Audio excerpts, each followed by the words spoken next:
চলমান আন্দোলনের বর্তমান ও সবাই সংগ্রামী শুভেচ্ছা ও সালাম। আসসালাম। সমাবেশের আয়োজন করা হয়েছে আমাদের 6 দফা দাবি আদায় করার জন্য। আমাদের এই 6 দফা দাবি যৌক্তিক, কিন্তু বহুদিন থেকে আমরা সচিবালয়ে বিভিন্ন কাগজপত্র পাঠিয়ে আমরা এই আন্দোলনকে সব অবগত জানিয়েছি, কিন্তু তারা আমাদের কোনো দাবি মেনে নেয়নি। আমাদের এই দাবিগুলো মেনে নেওয়ার কারণে আমাদের আজকে এই সমাবেশ করার উদ্দেশ্য হচ্ছে আমাদের যে দাবিগুলো এগুলো অবিলম্বে মেনে নিতে হবে। আমরা বহুদিন যাবৎ এই দাবিগুলো নিয়ে রাজপথে আন্দোলন করেছি, কিন্তু তারা কোনো সমাধান দিয়ে দেয়নি এবং আমাদের সচিবালয়ে ডেকেছিল, কিন্তু তারা কোনো যৌক্তিক কোনো সমাধান দিতে পারেনি। যার কারণে আমাদের এই 87 কাফন মিছিল বাইর করেছিলাম, তারপর আজকে আবার মহাসমাবেশ বাইর করছি।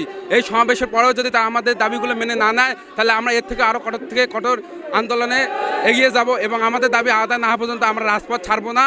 আমাদের দাবিগুলো মেনে নিতে হবে এবং ঊর্ধ্বতন কর্তৃপক্ষকে বলতে চাই আমাদের দাবিগুলো যেন অতি শীঘ্রই তারা মেনে নেয়। আমাদের এই আজকে হচ্ছে 6 দফা দাবি আন্দোলন, যেটা আমাদের যৌক্তিক আন্দোলন। এটা আমাদের দাবি না, এটা আমাদের ন্যায্য অধিকার। আমরা আমাদের ন্যায্য অধিকার থেকে বঞ্চিত। আজ আমরা আমাদের অধিকার রক্ষার্থে আমরা আজকে রাজপথে নেমেছি। আমরা চাই আমরা আমাদের দাবি নিয়ে তারপর ঘরে ফিরি, কারণ আমরা এই জেনারেশন না যে যারা এই বয়সে সে ঘুরি উড়াবে। আমরা ঘুরি উড়ানোর বয়সে সে নিজেকে উড়াচ্ছি। শুধু আমরা চাচ্ছি আমাদের দাবিগুলো মেনে নেওয়া হোক। আমরা রাজপথ থেকে আমাদের ক্লাসরুমে ফিরতে চাই। আপনারা আমাদের দাবিগুলোকে মেনে নিন, আমরা আমাদের ক্লাসরুমে চলে যাব। যতক্ষণ পর্যন্ত আমাদের দাবি মেনে নেওয়া না হচ্ছে ততক্ষণ পর্যন্ত আমরা রাজপথেই অবস্থান করব ইনশাল্লাহ। বিগত 8-9 মাস থেকে আমাদের আন্দোলন চলছে এবং আমরা রোদে বৃষ্টিতে রমজান মাসে আন্দোলন করেছি। আমাদের এই যৌক্তিক সমাধান, আমাদের যৌক্তিক দাবি সম্পর্কে কোনো আমরা সমাধান পাচ্ছি না। আমরা মানববন্ধন, বিক্ষোভ মিছিল শুরু করে রাস্তা ব্লকেট এরকম বিভিন্ন কর্মসূচি পালন করি।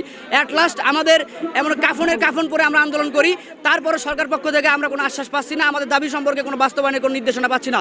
এবং আজকের এই আমাদের পরবর্তীতে আমাদের মহাসমাবেশের আয়োজন করি এবং আজকের এই মহাসমাবেশকে কেন্দ্র করে আমরা একটা পরিষ্কার বার্তা দিতে চাই।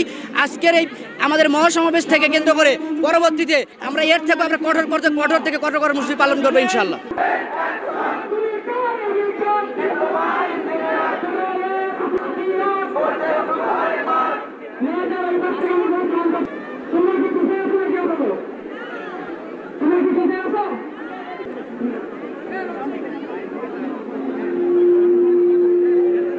আমাদের এই আন্দোলন অনেক দীর্ঘ আন্দোলন।